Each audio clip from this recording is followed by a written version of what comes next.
Ito ang Presidential Broadcast Service. Radyo Pilipinas. Radyo Publiko Ng bagong Pilipinas para sa bagong Pilipino. Naghahatid ng mahahalagang balita at impormasyon na guugnay ng pamahalaan sa sambayanan. Tulay sa himpapawid ng serbisyo publiko. Radyo Pilipinas. Radyo Publiko. Ang boses ng Pangulo. Sa Iloilo, Radyo Pilipinas. 585 AM. Oras sa Radyo Pilipinas, Philippine Standard Time, alas 8:01 sa aga. Nagapanguna nga balita sa syudad, sa mga banwa, sa probinsya sa Iloilo, kagkaingon ng mga probinsya. Mga pananawon sa likod sa mga balita.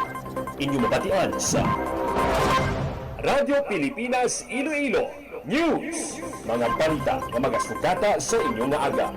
Yin bantayan, yin sunod, yin tipon sa Radyo Pilipinas Iloilo News Team. Gikan sa hulot balitaan. Diretso sa inyong palamatian. Yari nga! Radyo Pilipinas Iloilo News.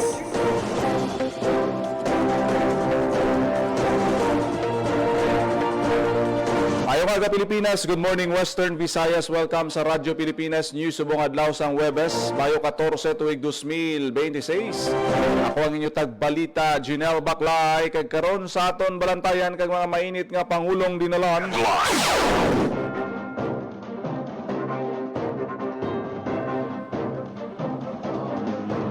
Presidente Marcos ginapaimbestigaran na ang natabo nga ginamo sa Senado.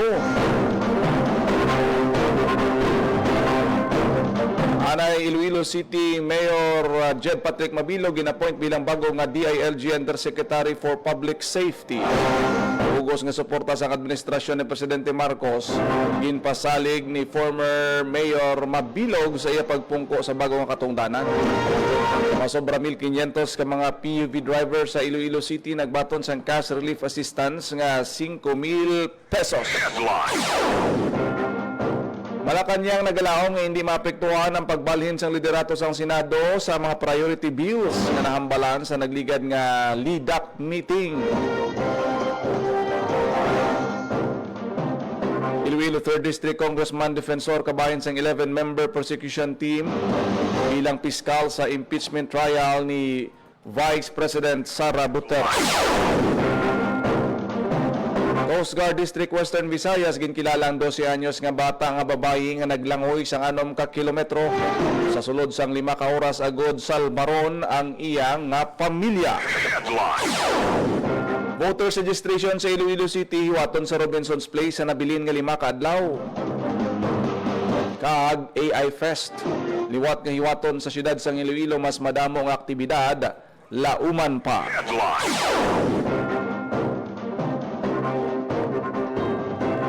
Oras sa Radyo Pilipinas, Philippine Standard Time, alas 8:05 sa aga. Kag karon sa detalye sa aton mga balita lokal. Radyo Pilipinas News. Naghatag sa opisyal nga pahayag si Presidente Ferdinand R. Marcos Jr. may kangtanan sa natabo nga ginamo sa Senado kag ginpasiguro sa publiko nga wala sang mando halin sa gobyerno nga magpatigayon sang operasyon sa sulod sang Senado. Nagmando man ang presidente sang investigasyon sang Philippine National Police kaupod sa Senado agod matumod kung sino ang responsable sa insidente kag kung may nagatuyo gid man sang destabilisasyon. Panawagan man sang presidente sa pamuluyo nga mangin kalmado samtang ginakolekta pa sa mga otoridad ang tanan nga mga ebidensya agod matumod ang kamaturan. Radyo Pilipinas. Radyo Pilipinas News. Former Iloilo City Mayor Jed Patrick Mabilog ginapoint bilang bago nga DILG Undersecretary for Public Safety. Radyo Pilipinas. Radyo Pilipinas. Ang balita ni Emer Rose Santiagudo. Ginapoint na sang Malacanang nga bilang bago na Department of Interior and Local Government Undersecretary for Public Safety si former Iloilo City Mayor Jed Patrick Mabilog. Mismo si Executive Secretary Ralph Recto ang nag-administer sang oath ni Mabilog kaupod si DILG Secretary John Vic Remulla. Upod ni Mabilog sa oath-taking sa Malacanang si Iloilo City Lone District Representative Julian Jamjam Baronda kag si LTO Western Visayas ARD kag OIC sang LTO Negros Island Region nga si Jet Kunlo. Ang mangin katungdanan ni mabilog sa DILG nakasentro sa public safety nga ganalakipan sa disaster preparedness kag community empowerment. Kung madumduman sang tilakdan nga tuig sang gin-grant ni Presidente Ferdinand Marcos Jr. ang executive clemency para kay mabilog. Ini may kaantanan sa duha ka administratibo nga kaso nga ginpasaka batok sa alkalde. Para sa Bagong Pilipinas, Emerald Santiago, Radyo Pilipinas, sa Radyo Publiko. Radyo Pilipinas. Radyo Pilipinas News. Nagpasalig sang iya nga bugos nga suporta si former Iloilo City Mayor Jed Patrick Mabilog sa pagpatuman sang mga programa sa idalom sa administrasyon ni Presidente Ferdinand R. Marcos Jr. sa iya pagpungko bilang DILG USEC. Sa iyang opisyal nga pahayag matapos siya nga magsumpa bilang DILG USEC for Public Safety, nagpasalamat si Mabilog sa pagsalig sang presidente sa iya nga pag-appoint sa DILG. Bilang bago nga Undersecretary for Public Safety, nagpasalig siya nga obrahon ang tanan agud mangin madulong ang serbisyo kag patas sa publiko. Lakip siya luyag nga tutukan amo ang pagpasanyog sang public safety systems, pagpromote sang accountability sa government service, pagsuporta responsive ug epektibo nga pagdumala. Nagpahayag man siya sang bugos nga suporta sa pagduso sa mga programa sang presidente sa idalom sang Bagong Pilipinas Agenda.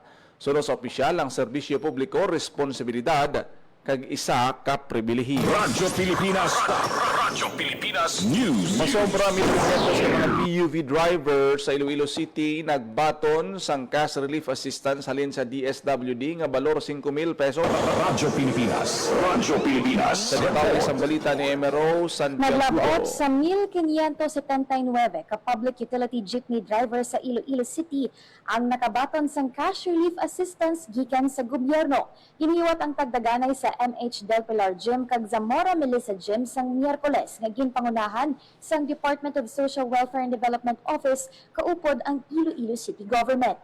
Lakip sa mga nakaagom sang cash relief assistance nga 5,000 pesos ang mga senior citizen kag PUJ drivers halin sa nadnoytuay nga asosasyon sa syudad.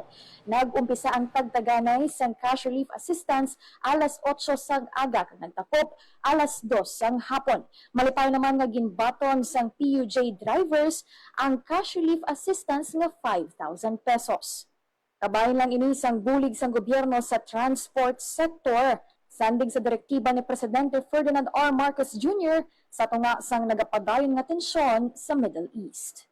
Magluwas sa cash relief assistance, nakabaton man sang bulig pinansyal ang PUJ drivers. Gikan sa Iloilo City Government, pinaagi naman sa fuel subsidy coupons. Para sa Bagong Pilipinas, Emerald Santiago, Radyo Pilipinas, Radyo Pilipinas. Radyo Pilipinas News. Ilang na jeepney driver sa Iloilo City lubos ang pagpasalamat sa nabaton nga cash relief assistance halin sa gobyerno. Radyo Pilipinas. Radyo Pilipinas. Balik sa balita si Emero Santiago. Lubos ang pagpasalamat sang pila ka jeepney driver sa syudad sang Iloilo sa nabaton nga cash relief assistance gikan sa gobyerno. Sina kay Christopher Season, 42 anyos kag nagabiyahe sang jeep sa Ticod Terminal City proper, dako ang bulig sa nabaton niya nga 5,000 pesos sa ilang nga pamilya. Ginpayag niya gamiton niya ang kwarta sa pagbayad sang ilang nga kuryente kag ang iban gamiton sa mga kinahanglanon sa ilang nga balay. Ang mabilin naman sa iya nga nabaton nga assistance gamiton niya nga magpatughong sa iyang nga jeep. Para naman kay Anthony James Baunaw, 47 anyos kag nagabiyahe naman sa Kalumpang, gamiton niya ang nabaton nga 5,000 pesos para sa iya mga kabataan agud pambakal sang school supplies, ilabi pa nga malapit na ang enrollment. Ang mabili naman gamiton sa ilang nga pang-adlaw-adlaw nga kinahanglan. Nagalaom si Season kag Baunaw nga magapadayon ang tagtaganay sang cash relief assistance sang gobyerno samtang wala pa nagastabilize ang presyo sang petrolyo bangod sa nagapadayon nga tensyon sa Middle East. Lakip sila sa 1,579 ka jeepney driver sa syudad nga nakabaton sang tig 5,000 pesos nga cash relief assistance gikan sa gobyerno sang Miyerkules. Para sa Bagong Pilipinas, Emerald Sonsogudo, Radyo Pilipinas, Radyo Publiko. Radyo Pilipinas. Radyo Pilipinas News. Nagasalig ang Malacanang nga wala sa mangin pagbago sa pagtrato sa priority bills nga ulihin na ginambalan sa LIDAC meeting sang Pebrero. Suno kay Palace Press Officer Undersecretary Claire Castro, wala na sang dapat nga baguhon pa sa mga nauna nga nahambalan sa prioridad nga ginaproponer nga mga layi bangod sa natabo nga pagbago sa Senate leadership. Ginsiling pa ni Castro nga para ini sa mga tao kag kung mahinay ang trabaho sa mga priority measures sa administrasyon, hindi ini mangin maayo para sa pumuluyo. Isa sa mga Unified Package for Livelihood Industry, Food and Transport o kon uplift bill ang ginakabig nga priority measures ang administrasyon kag ginalauman nga makapabaskog sa mga programa sang gobyerno nga may kahilabtanan sa pagbangon sa ekonomiya, social protection kag pagbulig sa vulnerable sector. Radyo Pilipinas. Radyo Pilipinas News.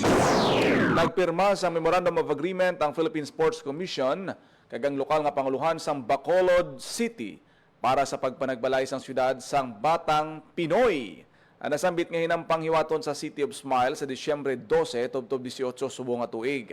Ang pagpirma ginpangunahan ng PSC Chairman Patrick Gregorio kag ni Bacolod City Mayor Greg Gasataya. Naibaluhan nga ang Bacolod City ang nagserve man nga labing unang host sang Batang Pinoy sa tuong tuig 1999. Radyo Pilipinas. Radyo Pilipinas News. Nagiwat sang summit sa Iloilo City ang Fisheries Management Area 11. Agud ipakita ang mga tikang kagkadalagan sa pagdumala sa pangisdaan sa riyon kag mapabaskog man ang kooperasyon sa mga miyembro sini. Ang FMA 11 ginpangunahan sang Department of Agriculture, Bureau of Fisheries and Aquatic Resources Region 6 kag ginabugusan sang DAB FAR 57 kag NIR. Lakip sa mga ginistoryahan sa summit ang mga paghimakas para mangin science-based, participatory kag future-ready ang FMA. Samtang ginpatpat man ni FMA 11 Chairperson kag DAB FAR Regional Director Rimia Apari ang mga kadalag-an nga naangkon sang ahensya.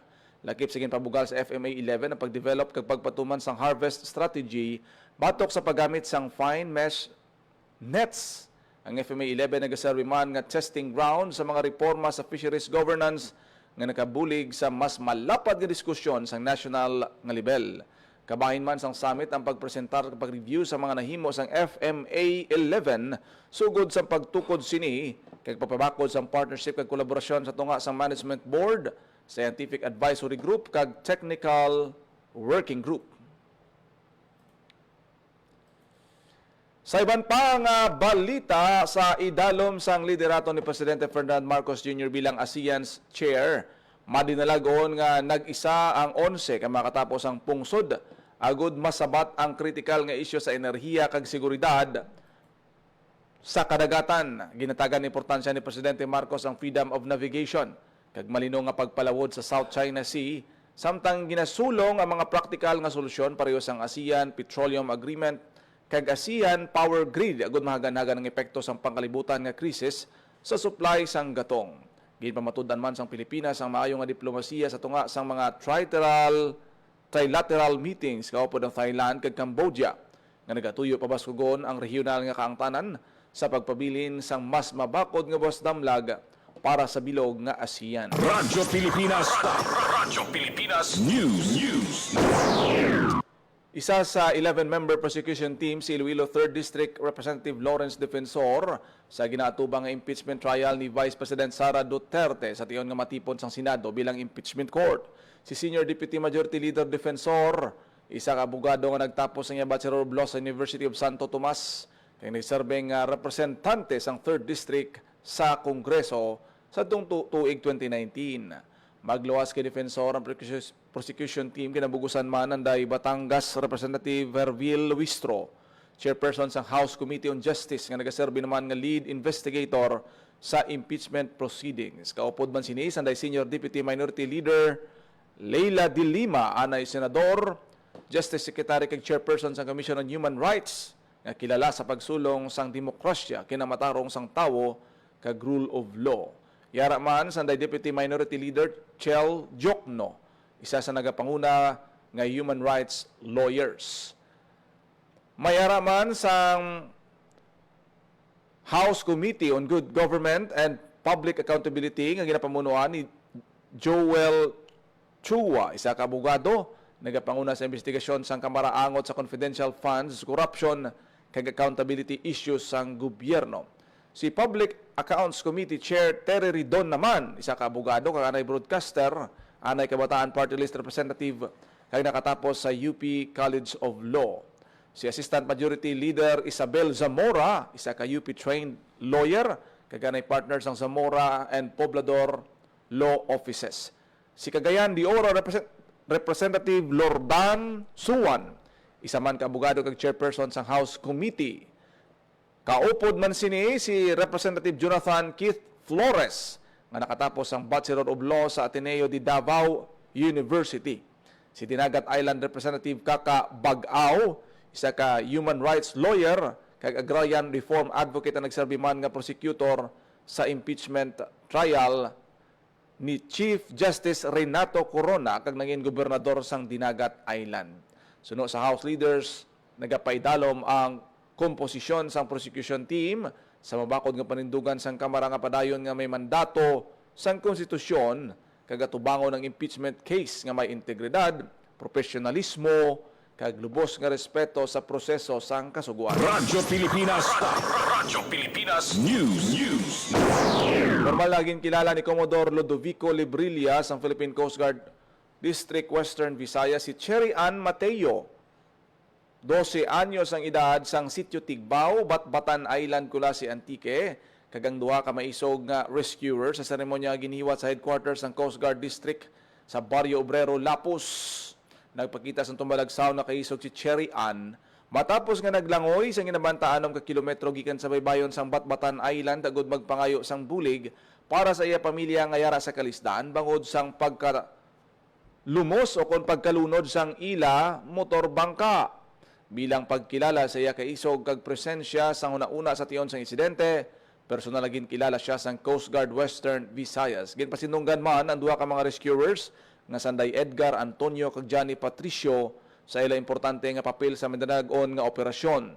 Ginbayaw ni Commodore Librilla ang pagkabaganihan kay isog kag pagka-selfless nga ginpakita sa mga awardee nga ginpadako ang ila mga aksyon bilang inspirasyon sa komunidad kag testamento sa espiritu sang pagkabanihan sa tion sang emerhensya. Radyo Pilipinas. Radyo Pilipinas News. 5 kaadlaw bago ang deadline sang voters registration sang COMELEC buksan sa Robinsons Place, Iloilo ang ila activity center para sa mga luyag magparehistro kag maghingagaw sa voters registration deadline. Suno kay COMELEC Iloilo City Election Officer Attorney Pinky Tentativa, mas malapad ang area kag sarang makabaton sang mas madamo nga kliyente labi pa kag ginalauman ang pagdugok sang mga ulihi nga mga inadlaw sa registration. Dugang pasili ka batasan na sa mga Pilipino ang maghingagaw sa last hour, gani importante nga maligwa ang venue. Ginabisuan man ang mga botante nga hindi na maguyang sang tiyempo para magparehistro kag magproseso sang ilang mga dokumento sa last period sang registration nga magatakop sa maabot nga Lunes, Mayo 18. Radyo Pilipinas. Radyo Pilipinas News. AI Fest liwat nga hiwaton sa Iloilo City, mas madamo nga aktibidad lauman pa. Radyo Pilipinas. Radyo Pilipinas. Report. Sa detalye sa balita ni Hope Sa Torichan. ikaduwa nga higayon lauman sa syudad sang Iloilo ang Artificial Intelligence o kon AI Fest, isa ka national event agon mapalapad ang ihibalo sang publiko sa AI kag kung paano ini magamit sa edukasyon, negosyo, media kag iban pa nga sektor. Ang lihok pangunahan sa gihapon sa Department of Science and Technology Western Visayas kaupod ang academe kag technology partners. Pinaanggid sa inaugural nga AI Fest sa syudad sang nagligad nga tuig na may 4 lamang ka sub-events ang AI Hackathon, sini AI Exhibit kag AI Technical Conference. Lauman naman sa AI Fest 2026 ang 5 kadugang nga aktibidad: AI in Motion o kon Robotics Workshop, AI Game On, isa ka Advanced Game Development, AI Policy Lab o kon Policy Co-Creation Workshop, AI Speaks o kon Roundtable Discussion, kagang AI Connect, nga isa ka seminar sa mga AI tools. Hiwaton sa Agosto ang AI Fest kag may tema Building an AI Ready for the Future Together.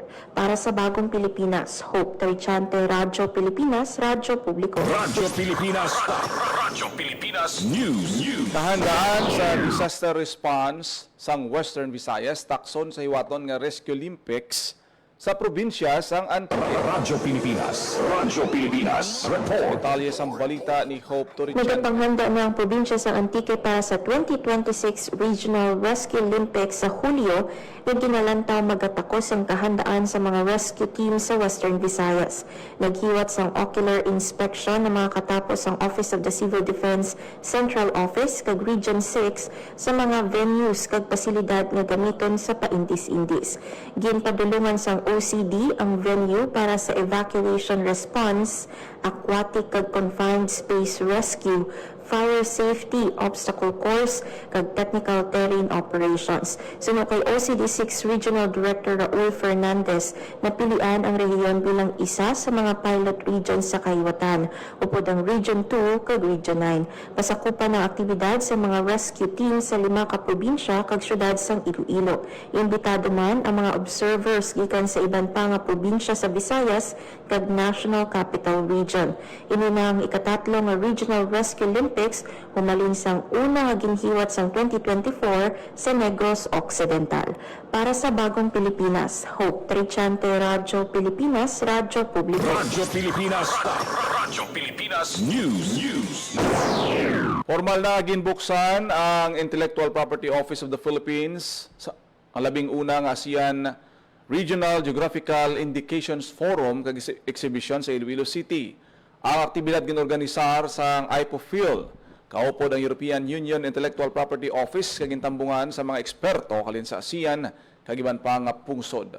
Gintalakay sa forum kung paano makabulig ang GI sa pagpauswag sang komunidad, turismo, pagpreserbar sang kultura kag pagpalapad sang merkado sa mga lokal nga produkto. Ginpasundayag naman sa exhibit ang mga GI products alin sa ASEAN kag Europa kag pila ka produkto sang Pilipinas kaangay sang paho sang gimaras, aklan, pinya, asin, tibuok, tinalak, tao sang Cebu kag pati na mga posible pa nga GI kaangay sang hablon sang Iloilo, bagtason patadyong sang Antique. Naibuluan ng Western Visayas sa mga puluyan sang duha sa pinakaunang rehistrado nga geographical indication sa pungsod. Ang Gimaras Mangoes naman kag aklan, pinya, nagapakita nga ang rehiyon isa ka pioneer sa GI development sa Pilipinas. Radyo Pilipinas. Radyo Pilipinas News. DRRM personnel sa probinsya sang Aklan liwat nga ginhanas sa Redas matapos ang 13 katuig. Radyo Pilipinas. Radyo Pilipinas. Report. Sa detalye sang balita ni Hope Torichan. Ginpabaskog sang Aklan ang pagpanghanda sa mga kalamidad pinaagi sa 5 kaadlaw nga REDAS training sa pagpanguna sang DOST FIVOX, una nga refresher training humalin sang 2013. Sa paghanas, gintudlo kung paano gamiton ng REDAS ukon ang Rapid Earthquake Damage Assessment System software para maplanuhan sang maayo ang kalamidad, matumod ang mga hazard-prone areas, kag mapasangkad ang emergency response ng probinsya kag munisipyo sa Aklan.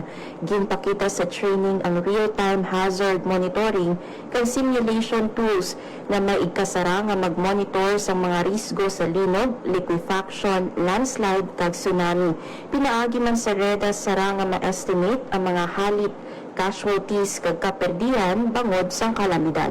Para sa Bagong Pilipinas, Hope Trichante, Radyo Pilipinas, Radyo Publiko. Radyo Pilipinas. Radyo Pilipinas News. Nagbabot sa 428 ka mga traffic violators kag 4 ka kolorom vans ang nadakpan sang Land Transportation Office 6 sa ginpatigayon nga roadside operation sa probinsya sang Antique kag Aklan sang tinalikdan nga simana. Halin sa Mayo 4-9 nga datos 4 ka kolorom van ang nadakpan matapos madiskubrihan nga nagapamasahero bisan wala sang dokumento. Ang random roadside inspection ang kasunod man sa mando sa pagpanguna ng LTO 6 Regional Director Attorney Gaudioso Iduspan kag Assistant Regional Director Jack Kunlo sa nagapangunas nga mga highway sa probinsya sang Aklan, sa Banwa sang Kalibo kag sa Antique. Paagi sinusuno sa LTO6, papasangkad pa ang kampanya kontra aksidente sa dalanon, pagpabilin sa disiplina sa mga motorista sa karsada, kag pagsunod sa mga layi kag regulasyon sa transportasyon. Radyo Pilipinas. Radyo Pilipinas News. University of Antique may bago na nga presidente. Radyo Pilipinas. Radyo Pilipinas. Sa balita ni Hope Turichan. Kinaabi-abi sa University of Antique ang ila bago nga presidente si Dr. Jodeline Gallega Hisole, una nga babae nga presidente sa kasaysayan sang bulutuan. Nangin presidente man si Dr. Gallega Hisole sang Iloilo State College of Fisheries o kon ISCOF nga sa karon ay sufis na. Kag nakauyat man sa pila ka papel sa Iloilo Science and Technology University o kon ISATU. Ginbusla ni Hisole bilang presidente sang University of Antique si Dr. Pablo Crespo Jr. Para sa Bagong Pilipinas, Hope Trichante, Radyo Pilipinas, Radyo Publiko. Radyo Pilipinas. Radyo Pilipinas News. Sa ibang pangabalita, mangin malapit pagid sa mga Ilonggo ang mga produkto sa mga mangungumay ni bangod sa sugod sa Mayo 15 o buwas nga adlaw, mag-umpisa ang extended weekend farmers market sa Vista Mall sa Banwa sang Uton. Natigayan ang lihok pinaagi sa bulig sang Iloilo Provincial Government Vista Mall, Georgia State kag Department of Agriculture, Western Visayas. Bukas ang extended weekend farmers market kada Biyernes tubtob Domingo halin sa Mayo 15 tubtob sa Hunyo 14. Radyo Pilipinas. Radyo Pilipinas News. Wala pong instruction kahit na kanino na hulihin si Senator Bato. Nakausap ko na si Senate President Alan Cayetano at nag-agree kami. We agree that the thing to do now is to tell our people all to calm down and we will get to the bottom of this. Alamin natin kung sino ang gumawa nitong gulo na ito. Ito ba ay talagang nagka-enkwentro lang o ito ba ay may kasama sa mga distab o nagsusimula ng gulo? Kailangan po natin malaman yan, kaya mag-iimbestiga sabay ang Senado at saka ang PNP tungkol dito.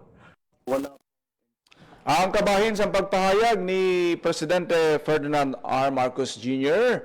sa investigasyon may kang tanan sa natabo nga ginamo kagabi sa Senate. Radyo Pilipinas. Radyo Pilipinas News. Oras sa Radyo Pilipinas, Philippine Standard Time, alas 8:29 sa Radyo Pilipinas. Radyo Pilipinas. kag inyo nabatian ang detalye sang mga nagapanguna nga balita. Pagpangalagad sang Radyo Pilipinas News. Subong adlaw sang Webes, May 14 na kita. Tuig 2026. Sa dugang pa nga mga balita kag impormasyon, please share, follow kag like lang sa aton Facebook page Radyo Pilipinas Iloilo kag Radyo Pilipinas Community Group. Good morning sa aton mga nag-upload sa aton nga FB Live kay Ma'am Cecil Sanyol nga nag-upload sa aton sini nga pagpangalagad. Thank you Gid. And good morning sa aton siniya nga mga FB Live viewers kay Ma'am Aisel Oliveros, Sir Magdaleno Fajardo, sa tanan nga mga nag-upload sa aton sini nga pagpangalagad. Kita ita karon sa programa Iloilo Morning. Kada aga ako nagid lamang inyo alagad ang inyo tagbalita Janelle Baclay. Ayong aga Pilipinas, God bless Iloilo. Radyo Pilipinas. Radyo Publiko. Radyo Pilipinas. Sa bawat pag-alis ng isang OFW, may pangarap.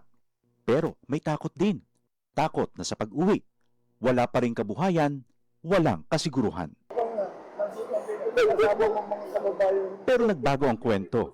Sa pagsisimula pa lang ng Department of Migrant Workers, maliwanag ang direksyon ni Pangulong Ferdinand Marcos Jr. Itaguyod ang National Reintegration Program. Ito yung program ng Department of Migrant Workers para tuloy-tuloy ang tulong sa kahit nakauwi na yung OFW, ay may tulong pa rin sila natatanggap sa pamahalaan. Sa kanilang pag-uwi ay dapat ganap ang tulong at suporta, hindi mga government agencies na magkakahiwalay, kundi sanib puwersa. Mula sa mga training para sa pag-iempleyo at pagninegosyo, binubuksan ang mga oportunidad na dati sa ibang bansa lang natatagpuan. Last week, personal na binisita ng Pangulo ang iba't ibang training na ibinibigay ng DMW, tulad ng negosyo ng soap making sa Laguna.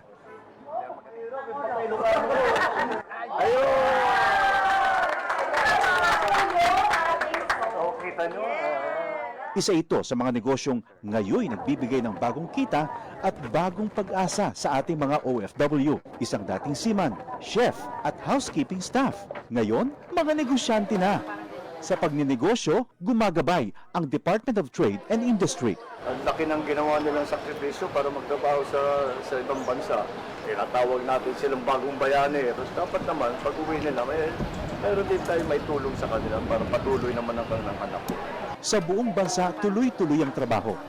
Isa-isang inaayos sa mga bagay na nagpapagaan sa buhay ng mga Pilipino. Ang pag-uwi para sa mga OFW, hindi nakatapusan, kundi isang matapang na simula para sa ating mga bagong bayani.